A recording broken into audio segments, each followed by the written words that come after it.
अस्सलामु अलैकुम। अल्लाह ताला के फजलो करम और शुक्र के साथ आज की वीडियो का करते हैं आगाज़। सबसे पहले आप हमारा channel history with Adnan subscribe कर लें। यहाँ पर आपको हिस्ट्री के रिलेटेड वीडियोस देखने को मिलती रहेंगी। आज हम देखेंगे हज़रत याकूब अलैहिस्सलाम के ज़िंदगी के चंद वाक़यात को। आइए वीडियो का करते हैं आगाज़।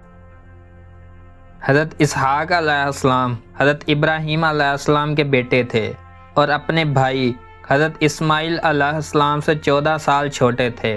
उनकी शादी रिफ़का बिनते बितवाइल से हुई और उनके यहाँ 2 बेटे पैदा हुए। एक का नाम ईसो था जिसे अहले उर्फ़ ऐस कहते हैं, वो रोमियो का जद्दे अमजद है, और दूसरे बेटे का नाम याकूब रखा गया। उन्हीं का नाम इसराइल भी है और इस वजह से उनकी औलाद बनी इसराइल कहलाई। कहते हैं पहलौटा बेटा होने की वजह से हज़रत इसहाक़ अलैहिस्सलाम ईसू से ज़्यादा मोहब्बत रखते थे और रिफ़का को याकूब अलैहिस्सलाम से ज़्यादा मोहब्बत थी क्योंकि वो छोटे थे। जब हज़रत इसहाक़ अलैहिस्सलाम बूढ़े हो गए तो उनकी नज़र कमज़ोर हो गई थी। एक दिन उन्होंने अपने बेटों से कहा कि कोई जानवर शिकार करके उन्हें उसका गोश्त खिलाएं। जो बेटा खिलाएगा वो उसके हक़ में दुआ करेंगे। यीशु शिकार के लिए निकल गया और हज़रत याकूब अलैहिस्सलाम ने अपनी वालिदा के कहने पर अपनी बकरियों में से ज़िबा करके अपने वालिद का पसंदीदा खाना तैयार किया और भाई के आने से पहले वालिद को पेश कर दिया। हज़रत इसहाक़ अलैहिस्सलाम ने दुआ फरमाई कि मेरे जिस बेटे ने मुझे खाना खिलाया, अल्लाह करे वो अपने भाइयों से ज़्यादा मुअज़्ज़िज़ हो, वो उनका और बाद वाली कौमों का सरदार हो और उसके रिज़्क़ और औलाद में इजाफ़ा हो। जब हज़रत याकूब अलैहिस्सलाम दुआ लेकर चले गए तो ऐस भी वालिद के हुक्म के मुताबिक खाना लेकर हाजिर हुआ, और जब उसे पता चला कि याकूब अलैहिस्सलाम पहले आ चुके थे और दुआ ले चुके थे तो उन्हें याकूब अलैहिस्सलाम पर गुस्सा आया और वो सोचने लगे कि वालिद के वफ़ात के बाद भाई को मार डालेगा। लेकिन हज़रत इसहाक़ अलैहिस्सलाम ने ईसू को मना किया कि तू ऐसा ना करना, मैं तुझे भी दुआ देता हूँ कि तुझे और तेरी औलाद को ज़रख़ेज़ ज़मीन मिले और रिज़्क़ और फलों में इजाफ़ा हो और तेरी नस्ल से बहुत मखलूक पैदा हो। हज़रत इसहाक़ अलैहिस्सलाम की वफ़ात के बाद हज़रत याकूब अलैहिस्सलाम की वालिदा को डर था कि कहीं ऐस उन्हें नुकसान ना पहुंचा दिए, इसलिए उन्होंने याकूब अलैहिस्सलाम को लबान के पास हिरान के इलाके में भेज दिया जहां उनके मामू थे, और ये नसीहत भी की कि उनकी बेटियों में से किसी से शादी कर लें। जब हज़रत याकूब अलैहिस्सलाम अपने मामू के पास पहुँचे तो उनकी 2 बेटियाँ थीं। बड़ी का नाम लिया और छोटी का नाम राहील। उन्हें राहील ज़्यादा पसंद थी और उनके मामू ने भी उनका रिश्ता मंजूर कर लिया और शर्त रखी कि उसकी आप 7 साल तक बकरियां चराएं।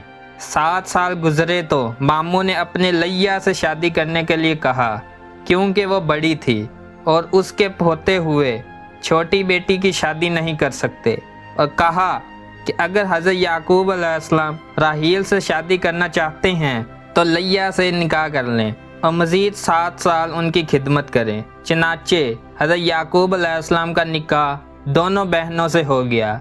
इस वक्त की शरीयत के मुताबिक ये जायज़ था और ऐसा तौरात के नज़ूल तक होता रहा।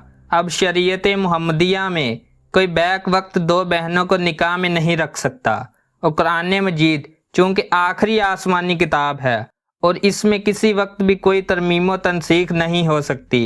गर्ज़ हज़रत याकूब अलैहिस्सलाम के कुल 12 बेटे थे जिनके नाम ये हैं रुबेल, शमाउन, लावी, यहूदा, दान, निफ्ताली, जाद, अशीर, इसाखर, ज़ाहिलोन, यूसुफ और बिन्यामीन, और एक बेटी भी थी जिसका नाम दीना था। इनमें से यूसुफ अलैहिस्सलाम और बिन्यामीन राहील की औलाद थे।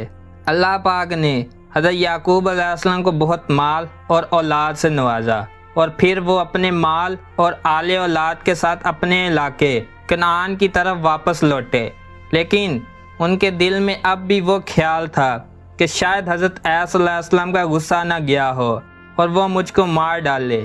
اتفاقاً حضرت عیسی علیہ السلام بھی شکار کو نکلے ہوئے تھے اور راستے میں ہی ملاقات ہو گئی۔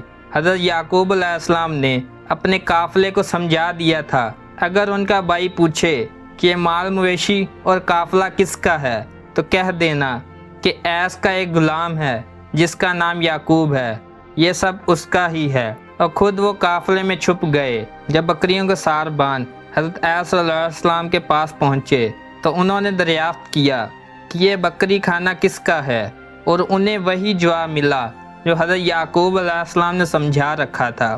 یہ سن کر وہ آپ دیدہ ہو گئے اور کہنے لگے، یعقوب میرا غلام نہیں، میرا بھائی ہے اور مجھے جان سے زیادہ عزیز ہے۔ جب حضرت یعقوب علیہ السلام نے یہ سنا تو ان کے دل سے ڈر جاتا رہا اور وہ سامنے آ کر اپنے بھائی سے بغل گیر ہو گئے اور پھر گھر تشریف لے گئے۔ جب اللہ پاک نے حضرت یعقوب علیہ السلام کو پیغمبری عنایت فرمائی تو کنعان میں بہت مخلوق خدا پر ایمان لائی اور ہدایت پائی۔ عیسی علیہ السلام کو بھی ان کی پیغمبری کی دلیل پہنچی اور ان کو بھی اس کا یقین ہو گیا۔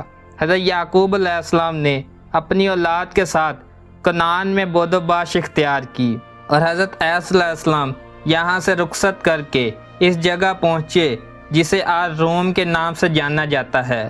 ان کے ایک بیٹے کا نام روم تھا اور یہ بستی اسی کے نام سے آباد ہوئی۔